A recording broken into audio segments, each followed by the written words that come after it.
زید کا بس نہیں چل رہا تھا کیا نہ کر گزرے۔ وہ کہنے لگا تمہاری ہمت کیسے ہوئی میرے اور یوں بسایت کے بارے میں بکواس کرنے کی؟ فرقان کہنے لگا او میرا گریبان چھوڑو ورنہ میرا ہاتھ بھی تمہارے گریبان تک پہنچ سکتا ہے۔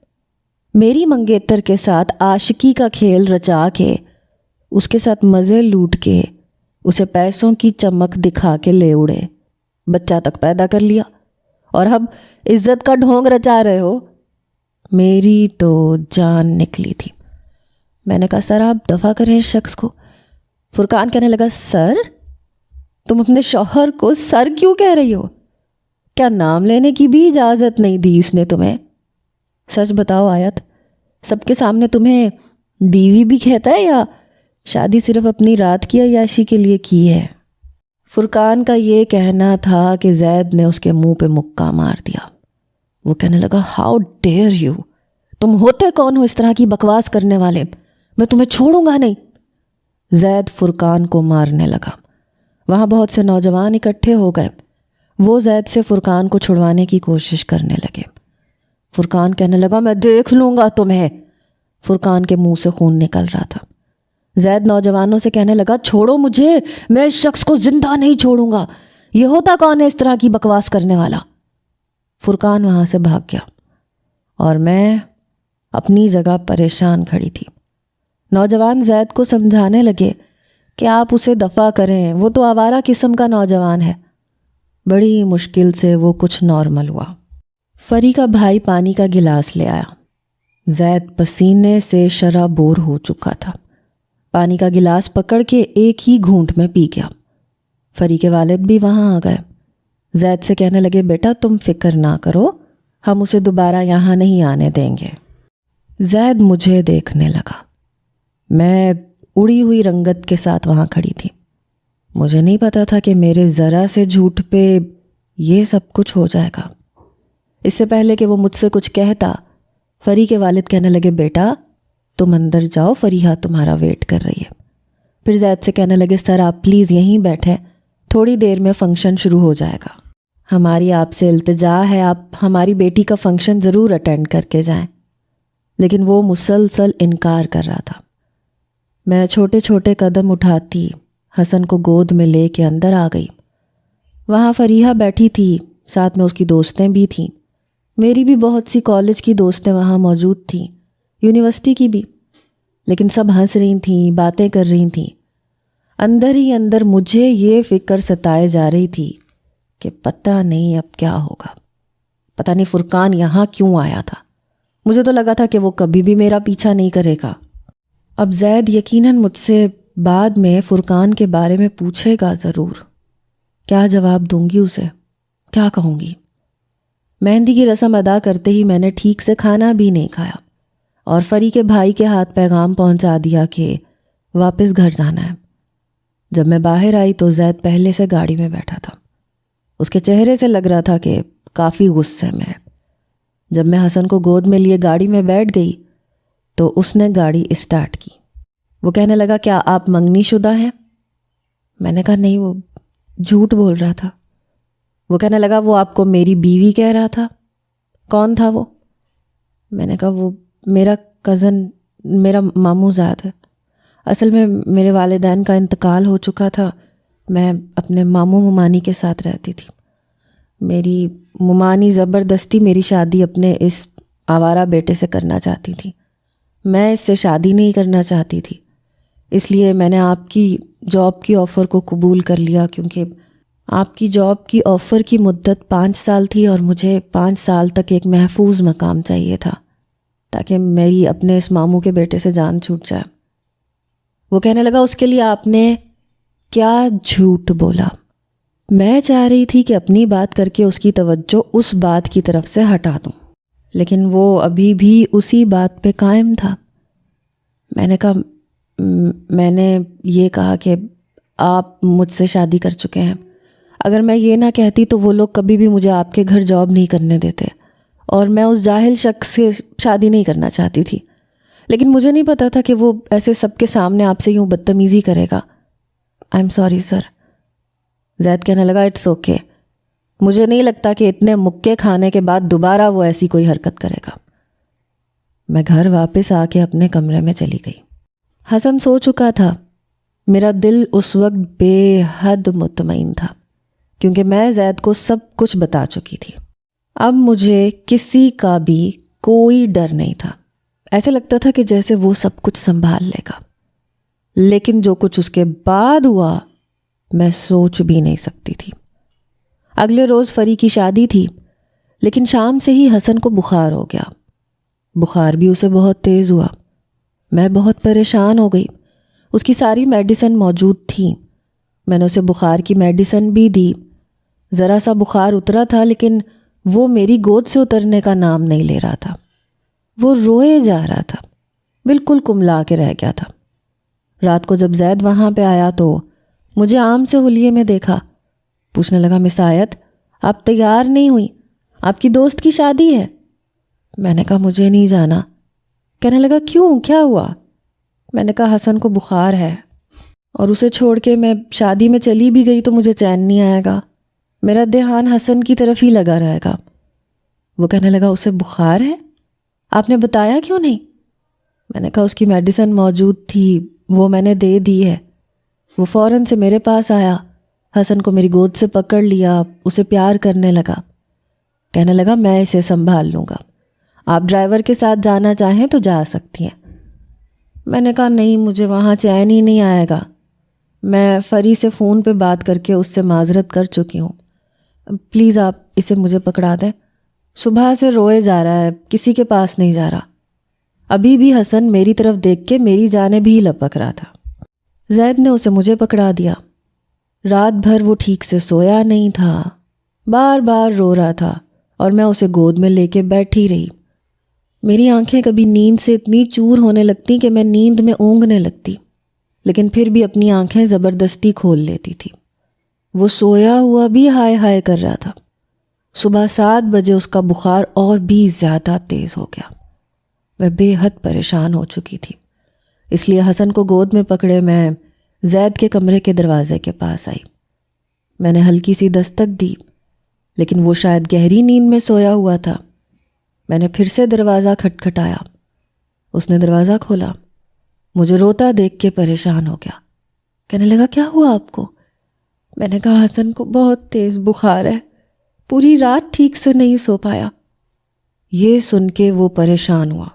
اس نے حسن کے ماتھے پہ ہاتھ رکھا۔ کہنے لگا میں 2 منٹ میں کپڑے چینج کر کے آتا ہوں۔ میں باہر صوفے پہ بیٹھ گئی۔ وہ واقعی 2 منٹ میں کمرے سے باہر آیا۔ گاڑی کی چابی اس کے ہاتھ میں تھی۔ اس نے حسن کو گود میں لیا اور میرے ساتھ باہر نکل گیا۔ چوکیدار نے دروازہ کھولا۔ گھر کے قریبی ہسپتال میں ہم حسن کو لے کر گئے۔ ڈاکٹر نے گلے کی خرابی کی وجہ بتائی کہ موسمی بخار ہے، ٹھیک ہو جائے گا۔ جب ہم واپس گھر آئے تو زید کہنے لگا مس آیت آپ حسن کو مجھے دے دیں، آپ رات بھر نہیں سوئیں، آپ سو جائیں، میں حسن کو سنبھال لوں گا۔ میں نے کہا نہیں، وہ ضد کرے گا، مجھے ڈھونڈے گا اور مجھے اس کے بغیر نیند بھی نہیں آئے گی۔ میری آواز کی نمی اور فکر مندی دیکھ کے وہ کہنے لگا اگر آپ دن رات جاگیں گی تو آپ خود بیمار پڑ جائیں گی، پھر آپ کو کون سنبھالے گا مس آیت؟ حسن تو بھی بہت چھوٹا ہے ابھی، وہ تو آپ کی تیمارداری نہیں کر سکتا۔ یہ کہتے ہوئے زید نے میری گود سے حسن کو لے لیا۔ وہ کہنے لگا میں اسے دوا دے کے اسے اپنے پاس سلا لوں گا، آپ جائیں آرام کریں۔ میں اپنے کمرے میں جا کے سو گئی، لیکن مجھے سوئے ہوئے شاید 1 گھنٹہ ہی گزرا ہوگا جب بڑی زور سے میرا دروازہ دھڑ دھڑایا گیا۔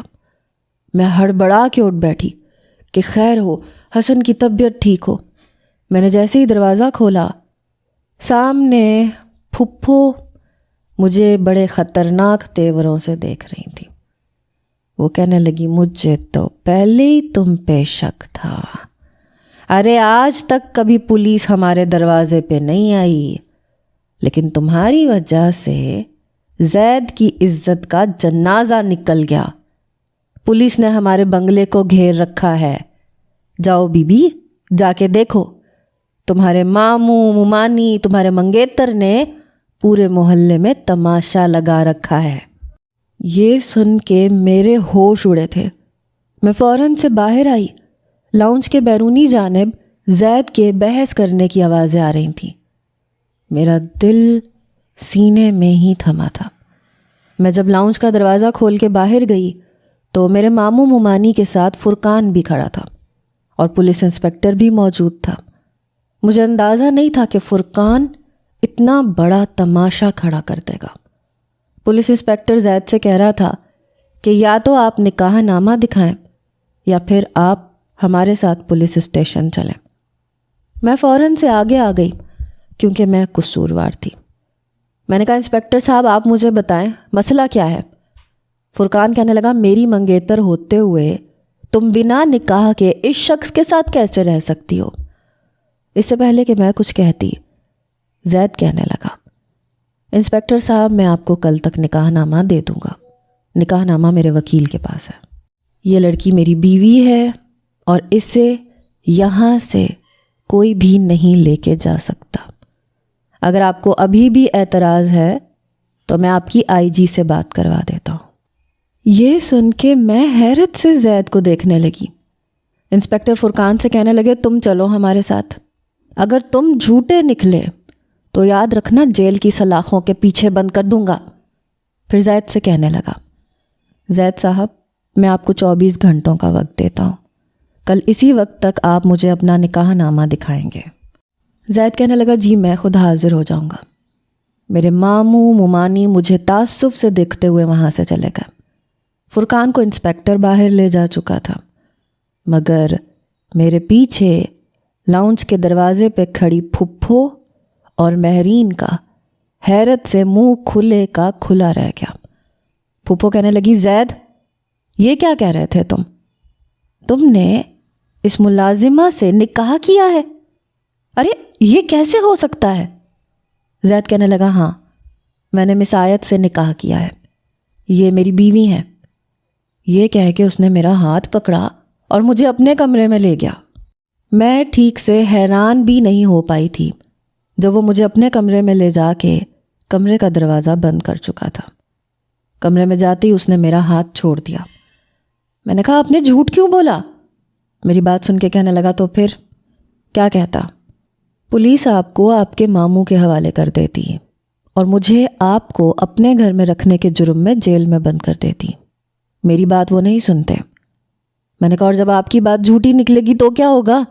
آپ نے کیوں میری وجہ سے خود کو مصیبت میں ڈال لیا؟ وہ کہنے لگے جو لڑکی میرے بیٹے کی وجہ سے پوری رات جاگ سکتی ہے اس کی خاطر میں اتنا تو کر سکتا ہوں۔ میں نے کہا ہاں لیکن اب آپ کہاں سے جھوٹا نکاح نامہ لائیں گے؟ میں بے حد پریشان ہوئی تھی۔ وہ کہنے لگا جھوٹا نکاح نامہ نہیں چلے گا مس آیت، نکاح نامہ بالکل اوریجنل ہوگا اگر آپ میرا ساتھ دیں تو۔ اس کی بات نے مجھے حیرت کے سمندر میں غوطہ زن کیا تھا۔ میں نے کہا کیا مطلب؟ وہ کہنے لگا آپ کو اپنے کزن سے جان چھڑوانی ہے اور مجھے اپنی پھپھو اور مہرین سے جو خواہ مخواہ میرے گلے پڑنے کی کوشش کر رہی ہیں، اس لیے ہم نکاح کر لیتے ہیں۔ آپ کو 5 سال کا تحفظ مل جائے گا اور اس 5 سال کے عرصے میں فرقان بھی کہیں کسی اور سے شادی کر لے گا اور پھپھو مہرین کی شادی بھی کہیں کر دیں گی، میری بھی جان چھوٹ جائے گی۔ اس طرح سے اچھی طرح سے سوچ لیں مس آیت، ہمارے پاس دوسرا کوئی راستہ نہیں ہے۔ میں کیا سوچتی، وہ سچ کہہ رہا تھا، میرے پاس تو دوسرا کوئی راستہ نہیں تھا، اس لیے میں نے حامی بھر لی۔ وہ مجھے کمرے سے باہر لے آیا، حسن بھی اٹھ چکا تھا۔ پھپھو اور مہرین لاؤنج کے صوفے پہ بیٹھی آنسو بہا رہی تھی۔ جب زید نے یہ کہا میں آیت سے نکاح کر کے ہی اسے اپنے گھر میں لایا تھا، لیکن مہر کی محبت اب بھی میرے دل میں موجود تھی، اس لیے میں نے آیت سے کہہ دیا تھا کہ جب تک وہ میرے دل میں نہیں بس جاتی وہ دوسرے کمرے میں سوئے گی۔ پھپھو کہنے لگی تو ہمیں کیوں نہیں بتایا؟ مجھے کیوں آس پہ رکھا؟ میرے بھائی نے مجھے زبان دی تھی کہ تمہاری شادی مہرین سے ہوگی، لیکن تم نے پہلے بھی اپنی مرضی کی اور اب پھر میں اب یہاں نہیں رہوں گی اور مہرین کی شادی میں تم سے زیادہ امیر شخص کے ساتھ کر کے دکھاؤں گی۔ زید کی پھپھو اس پہ چلانے لگی۔ زید نے کوئی جواب نہیں دیا۔ حسن کو اور مجھے لے کے وہ باہر آ گیا۔ گاڑی میں بیٹھتے اس نے سب سے پہلی کال نکاح خواں کو کی۔ ہمارا نکاح مسجد میں ہوا تھا، لیکن نکاح نامے پہ تاریخ 1 سال پہلے کی ڈالی گئی تھی تاکہ پولیس اس پہ کیس نہ کر سکے، اور وہی نکاح نامہ پولیس اسٹیشن میں دکھا دیا گیا تھا۔ کیس ختم ہو چکا تھا۔ کچھ ہی دنوں میں اس کی پھپھو اپنی بیٹی اور بیٹے کو لے کے وہاں سے جا چکی تھی۔ میں بی بی حسن کو سنبھالتی تھی اور میں اسی کے کمرے میں رہتی تھی۔ ہمارے درمیان بس یہ ایک معاہدہ ہوا تھا کہ میں اس کے بیٹے کو سنبھالوں گی اور وہ میرے ماموں ممانی اور فرقان کو میرے پاس نہیں آنے دے گا۔ میں اس کے گھر میں ایک مطمئن زندگی گزار رہی تھی، لیکن اب دل میں عجیب و غریب سی خواہشات انگڑائی لینے لگی تھیں۔ شاید میرے اور اس کے بیچ میں قائم شدہ رشتے کے جو تقاضے تھے وہ اب مجھے پریشان کرنے لگے تھے۔ میں حسن پہ بہت زیادہ توجہ دینے لگی تھی۔ کھانا ہم لوگ ایک ساتھ ایک ہی ٹیبل پہ کھاتے تھے۔ آج بھی وہ صرف مجھ سے حسن کی باتیں کرتا تھا، لیکن میرا دل چاہتا تھا کہ وہ مجھ سے میری باتیں کرے۔ حسن اب 1 سال کا ہو چکا تھا۔ اب میں اسے ہاتھ سے پکڑ کے ایک ایک قدم چلنا سکھا رہی تھی۔ پہلی بار جب حسن نے مجھے ٹوٹے ٹوٹے لفظ میں مما کہا تو میری خوشی کی انتہا نہیں تھی۔ شاید میرے ہونٹوں کی جنبش کو دیکھ کے اس نے یہ کہنا سیکھا تھا۔ ایسے لگا جیسے میری محنت رنگ لے آئی۔ اس کا یوں مجھے مما کہنا میری آنکھوں میں آنسو لے آیا تھا، خوشی کے آنسو۔ اسی وقت زید بھی اپنے آفس سے واپس آیا تھا۔ بے ساختہ میں زید کے پاس آئی۔ میں اپنی خوشی میں اس قدر مگن تھی کہ مجھے اس بات کا اندازہ ہی نہیں ہوا۔ میں نے کہا، آپ کو پتہ ہے زید، اس نے مجھے کیا کہا؟ اس نے مجھے مما کہا۔ میں ساتھ ساتھ مسکرا رہی تھی، ساتھ ساتھ میری آنکھوں میں آنسو تھے۔ میں حسن سے کہنے لگی، مجھے مما کہو۔ وہ مم کر رہا تھا۔ زید کبھی مجھے دیکھ رہا تھا، کبھی حسن کو، پھر حسن کو مجھ سے پکڑ کے پیار کرنے لگا۔ مجھے اپنی زندگی کچھ مکمل سی لگنے لگی تھی اور کچھ نامکمل سی۔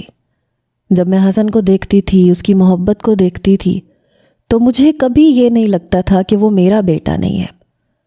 لیکن جب زید کو دیکھتی تھی تو ایسے لگتا تھا کہ صرف کاغذی رشتہ ہے ہمارے بیچ میں اور کچھ بھی نہیں ہے۔ پہلی بار میں نے زید کی پسند کی کھیر ملازمہ سے پوچھ کے بنائی۔ ٹیبل پہ کھانا لگانے کے بعد جب ملازمہ نے کھیر رکھی تو اس کے چہرے پہ ایک عجیب سی چمک آئی تھی۔ وہ کہنے لگا، یہ تو آپ نے بہت اچھا کیا، کھیر بنا لی۔ ملازمہ کہنے لگی، یہ آیت بی بی نے بنائی ہے۔ یہ سن کے پتہ نہیں کیوں اس کے ماتھے پہ بل پڑے۔ اس نے ایک نظر مجھے دیکھا، پھر کہنے لگا، آپ نے یہ زحمت کیوں کی؟ یہ آپ کی ڈیوٹی نہیں ہے، آپ کی ڈیوٹی صرف حسن ہے۔ مجھے لگا تھا وہ کھیر کھائے گا، میری تعریف کرے گا۔ میں اس کے منہ سے اپنی تعریف سننا چاہتی تھی، لیکن اس نے مجھے شاید میری اوقات یاد دلائی تھی۔ مجھے اس وقت بہت برا لگا جب اس نے کھیر کھائی ہی نہیں، کھیر کا باؤل ویسے ہی پیچھے کر دیا اور اٹھ کے چلا گیا۔ پتہ نہیں کیوں مجھے بہت برا لگا۔ میں حسن کو لے کے اپنے کمرے میں آ گئی، اسے فیڈر پلایا، کچھ دیر اس کے ساتھ کھیلتی رہی، باتیں کرتی رہی۔ پھر وہ سو چکا تھا۔ بار بار میرے دل میں بس یہی خیال آنے لگا کہ کیا تھا اگر تھوڑی سی کھیر کھا لیتا، میں نے اتنے شوق سے بنائی تھی۔ 1 سال بعد اس نے مجھے 20 لاکھ کا چیک دیا۔ میں نے کہا، یہ میں کیا کروں گی؟ وہ کہنے لگا، جو آپ کا دل چاہے۔ میں نے کہا، اب مجھے ان پیسوں کی ضرورت نہیں ہے، ماموں ممانی کا قرضہ میں اتار چکی ہوں۔ وہ کہنے لگا، اپنے اکاؤنٹ میں رکھ لیں، 5 سال بعد یہ رقم آپ کے کام آئے گی۔ اس کے بعد تو جیسے میرا دل بجھ سا گیا، اندر ایک عجیب سی جلن کا احساس ہو رہا تھا۔ میں کیوں جانے لگی 5 سال بعد؟ میں نے چیک اس سے نہیں لیا، میں اٹھ کے اپنے کمرے میں آ گئی۔ لیکن اگلے ہی روز مجھے بینک کی طرف سے میسج آیا، میرے اکاؤنٹ میں 20 لاکھ کی رقم ڈل چکی تھی۔ اب میرا دل چاہتا تھا میں زید کا دل بھی جیت لوں۔ میں اس گھر سے واپس نہیں جانا چاہتی تھی، میں چاہتی تھی کہ یہ میرا مستقل ٹھکانہ بن جائے۔ لیکن یہ تبھی ممکن ہوتا جب زید مجھے دیکھتا، میری طرف قدم بڑھاتا۔ میں اگلے ہی روز حسن کو لے کے شاپنگ مال چلی گئی۔ کچھ حسن کے کپڑے خریدے اور کچھ اپنے لیے۔ زید کے کمرے میں اکثر میں نے اس کی بیوی کی تصاویر دیکھی تھیں۔ میں نے مہر کو صرف چوڑی دار پجامے اور انارکلی فراک میں دیکھا تھا۔ اس بار میں وہی لے کے آئی اور شام کو زید کے آنے سے پہلے میں نے پہن بھی لیا، میک اپ بھی کیا تھا۔ میں چاہتی تھی کہ وہ مجھے دیکھے اور دیکھتا رہ جائے۔ جیسے ہی وہ آفس سے آیا، حسن کو میری گود میں دیکھا تو ایک نظر مجھ پہ ڈالی۔ اس کے چہرے کی مسکراہٹ غائب ہوئی۔ وہ روز آتا تھا، مسکراتا تھا، حسن کو میری گود سے لیتا تھا، اسے پیار کرتا تھا، پھر اپنے کمرے میں جاتا تھا۔ لیکن اس بار وہ سیدھا اپنے کمرے میں چلا گیا۔ فریش ہو کے گھر کے عام سے لباس میں باہر آیا، تب تک ملازمہ کھانا لگا چکی تھی، لیکن میں نہیں بیٹھی۔ وہ کہنے لگا آپ نے کھانا نہیں کھانا، کہیں دعوت ہے آپ کی؟ میں نے کہا ہم آج باہر جا کے کھانا نہیں کھا سکتے۔ میری بات سن کے اس نے اپنی نظریں چرائیں تھیں۔ کہنے لگا مجھے باہر کے کھانے پسند نہیں ہیں، آپ کو کھانا ہے تو آپ آرڈر کر کے منگوا سکتی ہیں۔ میں نے کہا نہیں، رہنے دیں۔ میں کھانا کھانے لگی۔ بات میں نے شروع کی۔ میں نے کہا 5 سال بعد آپ کیا کریں گے؟ وہ چاول کھا رہا تھا۔ اس نے میری بات سن کے برجستہ میری طرف دیکھا۔ کہنے لگا میں سمجھا نہیں۔ میں نے کہا 5 سال بعد ہمارا معاہدہ ختم ہو جائے گا، جس میں سے 1 سال گزر چکا ہے، تو 4 سال بعد آپ کیا کریں گے؟ وہ کہنے لگا کچھ نہیں، معاہدہ ختم ہو جائے گا، میں آپ کو آزاد کر دوں گا، کیونکہ پھر حسن اسکول جانے لگے گا۔ میں نے کہا میں حسن کے بغیر نہیں رہ سکتی۔ کیا ایسے نہیں ہو سکتا کہ اس سے پہلے کہ میں مزید کچھ کہنے کی ہمت کرتی، وہ کہنے لگا نہیں، ایسا نہیں ہو سکتا، جو آپ سوچ رہی ہیں ویسا نہیں ہو سکتا، اس لیے میرے لیے کچھ بنانے کی یا میری خاطر یوں تیار ہونے کی کوشش دوبارہ مت کیجیے گا مس آیت۔ بڑا سخت لہجہ تھا، میرے ماتھے پہ بل پڑے تھے۔ میں نے کہا کیوں نہیں ہو سکتا؟ میں اتنی بدصورت تو نہیں ہوں۔ ٹھیک ہے میں آپ کی بیوی کی طرح بے تحاشا خوبصورت نہیں ہوں، لیکن ایوریج بھی نہیں ہوں۔ میرے اندر کی جلن میرے لبوں پہ آئی تھی۔ کھانا کھا کے وہ پھر سے کہنے لگا میں نے آپ سے نکاح صرف اور صرف آپ کی جان بچانے کے لیے کیا تھا، تاکہ آپ کا کزن آپ کو پریشان نہ کرے۔ میری زندگی میں کسی اور لڑکی کی گنجائش نہیں ہے، اگر ہوتی تو میں مہرین سے شادی کر لیتا۔ اس کے منہ سے مہرین کا نام سن کے میرے تن بدن میں آگ لگ گئی تھی۔ سمجھتا کیا تھا مجھے؟ کیا میں کوئی گری پیری لڑکی ہوں؟ اپنے تیار ہونے پہ مجھے قلق سا ہوا، افسوس ہوا تھا۔ بنا کھانا کھائے میں اٹھ کے اپنے کمرے میں چلی گئی۔ اپنی کانچ کی چوڑیاں اتار کے میں نے بے دردی سے ڈریسنگ میں پھینکی تھیں۔ آنکھوں سے آنسو نکلتے جا رہے تھے، ایسے لگ رہا تھا جیسے اس نے میری اہانت کی ہے۔ میں نے روتے ہوئے منہ دھویا۔ حسن میرا چہرہ دیکھ رہا تھا۔ میں بیڈ پہ بیٹھ کے روئے جا رہی تھی۔ مجھے بہت تکلیف پہنچی تھی زید کے رویے سے، اس کی باتوں سے۔ جب حسن میری گود میں آ کے بیٹھ گیا، مم مم کہتا اپنے ننھے ننھے ہاتھوں سے میرے آنسو صاف کر رہا تھا۔ وہ میرا چہرہ چوم رہا تھا اور میں پتہ نہیں کیوں بے تحاشا روئے جا رہی تھی۔ وہ اپنی طرف سے مجھے چپ کروانے کی کوشش کر رہا تھا۔ اس کے چہرے پہ ایک عجیب سی پریشانی تھی۔ جب میرا رونا نہیں رکا تو اپنے بازو میرے کندھے پہ اس نے لپیٹ لیے اور میرے سینے سے لگ کے رونے لگا، مم مم کہنے لگا۔ شاید اس سے میرے آنسو برداشت نہیں ہو رہے تھے۔ بڑی مشکل سے میں نے خود پہ ضبط باندھا تھا۔ میں نے حسن کو اپنے ساتھ لگا لیا۔ ابھی بھی وہ میرے آنسو صاف کر رہا تھا۔ پتہ نہیں وہ شخص اتنا بے حس کیوں تھا۔ میں سوچ چکی تھی اب اس سے اس بارے میں بات تک نہیں کروں گی۔ میں اب زید کے آنے سے پہلے کھانا کھا لیا کرتی تھی۔ جب وہ آفس سے واپس آتا تھا تو میں اپنے کمرے میں چلی جاتی۔ میں حسن کے ساتھ کھلونوں سے کھیلتی رہتی۔ اپنے ہونٹوں کو ہلکے سے حرکت دے کے میں اسے بولنا سکھانے لگتی۔ 4-5 دن ہی گزرے تھے جب ایک دن موسم کی پہلی بارش شروع ہو گئی۔ مجھے بارش شروع سے ہی بہت اچھی لگتی تھی۔ میں حسن کو لے کے باہر آ گئی۔ اب وہ چلنے لگا تھا۔ بارش میں میں حسن کو لیے باہر لان میں آ گئی۔ وہ بہت خوش تھا۔ ہم دونوں ہی بارش میں بھیگ چکے تھے۔ جب زید کی گاڑی کا ہارن بجا، چوکیدار نے دروازہ کھول دیا۔ اس نے گاڑی پورچ میں کھڑی کی، دروازہ کھولا۔ مجھے اور حسن کو بارش میں نہاتا دیکھ کے اس کے ماتھے پہ بل پڑے۔ وہ تیز قدموں سے مجھ تک پہنچا، کہنے لگا آپ کا دماغ تو نہیں خراب؟ میں نے کہا میں نے کیا کیا؟ کہنے لگا حسن کو بارش میں کیوں لے کے آئی ہیں؟ میں نے کہا کچھ نہیں ہوتا اسے، وہ بیمار نہیں پڑے گا، اسے زندگی انجوائے کرنے دے، اپنی طرح سڑیل نہ بنائے تو زیادہ بہتر ہے۔ میں نے اپنے اندر کی جلن نکالی تھی۔ اس نے حیرت اور تعجب سے آنکھیں سکیڑتے ہوئے کہا واٹ؟ میں نے کہا جی ہاں، میں چاہتی ہوں حسن میری طرح خوش مزاج رہے، زندگی کو انجوائے کرنے والا۔ بڑے غصے سے اس نے میری گود سے حسن کو لیا اور اندر چلا گیا، لیکن میں ضد میں باہر ہی کھڑی رہی۔ بارش بھی شاید رکنے کا نام نہیں لے رہی تھی۔ تقریباً 1 گھنٹے بعد وہ دوبارہ لاؤنج سے باہر آیا۔ میں ابھی بھی بارش میں تھی۔ وہ کہنے لگا مس آیت اندر آئیں۔ میں نے جان بوجھ کے انسنا کر دیا۔ مس آیت، میں آپ سے کہہ رہا ہوں اندر آئیں، بہت ہو گیا انجوائے۔ لیکن میں نے اسے دیکھا تک نہیں۔ تنگ آ کے وہ میرے پاس آ گیا۔ میں نے اس کی جانب رخ پھیر رکھا تھا، دوسری جانب اپنا رخ کیے کھڑی تھی۔ اس نے میرا بازو پکڑا، مجھے اپنی طرف کیا، کہنے لگا آواز نہیں آتی تمہیں؟ بحری ہو؟ میں نے کہا میرا ہاتھ چھوڑیں، میں نے آپ کے ساتھ کانٹریکٹ میں یہ طے نہیں کیا تھا کہ آپ جب چاہیں میرا بازو پکڑ لیں گے اور جب چاہے چھوڑ دیں گے، اور نہ ہی کانٹریکٹ میں یہ لکھا تھا کہ میں اپنی مرضی سے نہا نہیں سکتی۔ میرا جب تک دل چاہے گا میں یہیں کھڑی رہوں گی۔ میری بات سن کے وہ کہنے لگا تاکہ تم بیمار پڑ جاؤ اور میرے بیٹے کی روٹین ڈسٹرب ہو جائے۔ میں ایسا نہیں چاہتا، چلو اندر میرے ساتھ۔ میرا بازو پکڑ کے وہ مجھے اندر لے آیا۔ حسن کے کپڑے وہ تبدیل کروا چکا تھا۔ کہنے لگا جا کے کپڑے چینج کرو، بیمار پڑ جاؤ گی۔ میں نے کہا آپ کو میری فکر کرنے کی ضرورت نہیں ہے، بیمار بھی پڑ گئی تو آپ کے بیٹے کو سنبھال لوں گی۔ پیسے لیے ہیں آپ سے، انہیں حلال کرنا جانتی ہوں میں۔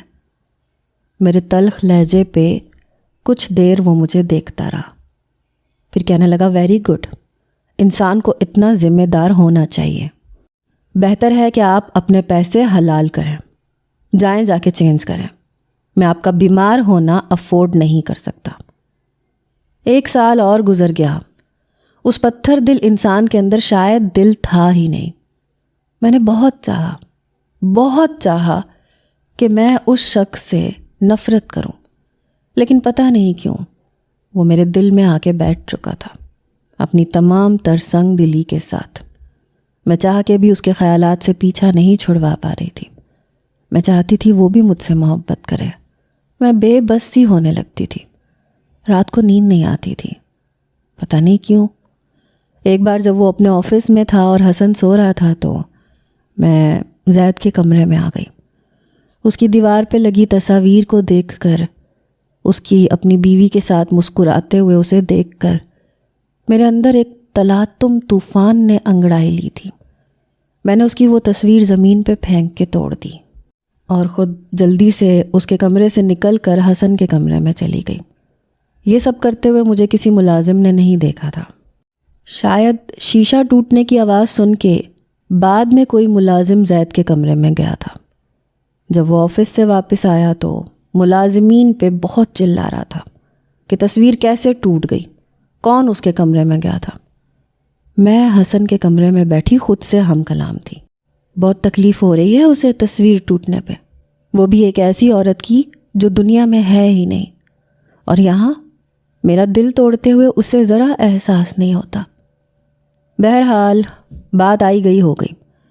چند دن بعد میں پھر سے سب کی نظروں سے بچتے ہوئے زید کے کمرے میں گئی، پھر اس کی بیوی کی سائیڈ ٹیبل پہ رکھی تصویر اٹھا کے زمین پہ پھینک دی، اپنے پاؤں سے اسے چکنا چور کر دیا اور بڑی خاموشی سے باہر بھی آ گئی۔ اسے غصے میں تلملاتے دیکھ کے مجھے پتہ نہیں کچھ سکون سا ملتا تھا۔ آفس سے آتے ہی وہ پھر سے چیخنا چلانا شروع ہوا۔ میں حسن کو فیڈر پلا رہی تھی، وہ میری گود میں سو چکا تھا۔ بڑے غصے سے وہ میرے کمرے میں داخل ہوا۔ تب تک میں حسن کو بیڈ پہ لٹا چکی تھی۔ وہ کہنے لگا آیت باہر آؤ۔ میں نے کہا آپ کو کوئی کام ہے تو مجھے بتا دیں۔ وہ کہنے لگا باہر آ رہی ہو یا پھر میں، یہ کہہ کے وہ اپنی مٹھیاں بھینچ کے رہ گیا۔ وہ بہت غصے میں تھا۔ میں بیڈ سے کھڑی ہو گئی، کمرے سے باہر آ گئی۔ کہنے لگا میرے کمرے میں آؤ۔ میں نے کہا کیوں؟ آپ کے کمرے میں آنا میری ڈیوٹی میں شامل نہیں ہے۔ اس نے میری کلائی پکڑی اور مجھے اپنے کمرے میں لے گیا۔ کمرے میں لے جا کے دروازہ بڑی زور سے بند کیا۔ سامنے اس کی بیوی کی تصویر ویسے ہی زمین پہ چکنا چور پڑی تھی۔ وہ کہنے لگا یہ کیا حرکت ہے؟ میں نے کہا کیا حرکت ہے؟ کیا ہوا؟ وہ کہنے لگا یہ تصویر کیسے ٹوٹی؟ میں نے کہا یہ آپ مجھ سے کیوں پوچھ رہے ہیں؟ ملازمین سے پوچھیں، میرا اس چیز سے کیا تعلق ہے؟ وہ چیخ پڑا، کہنے لگا بچہ نہیں ہوں میں، اتفاقاً تصویر ایک بار ٹوٹتی ہے، بار بار نہیں۔ کیا تکلیف ہے تمہیں؟ تم نے مہر کی تصویر کیوں توڑی ہے؟ میں نے کہا بچے نہیں ہیں آپ تو پھر آپ اس بات کو بھی سمجھ سکتے ہوں گے۔ یہ کہہ کے میں جیسے ہی کمرے سے باہر جانے لگی تو اس نے میری کلائی پکڑ لی اور مجھے کھینچ کے اپنے قریب کر لیا، میری آنکھوں میں اپنی آنکھیں ڈال کے السلام علیکم، اب آپ مجھے یہ بتائیں کہ زید آیت سے کیا کہے گا؟ فٹافٹ سے تکے لگائیں۔ اللہ حافظ۔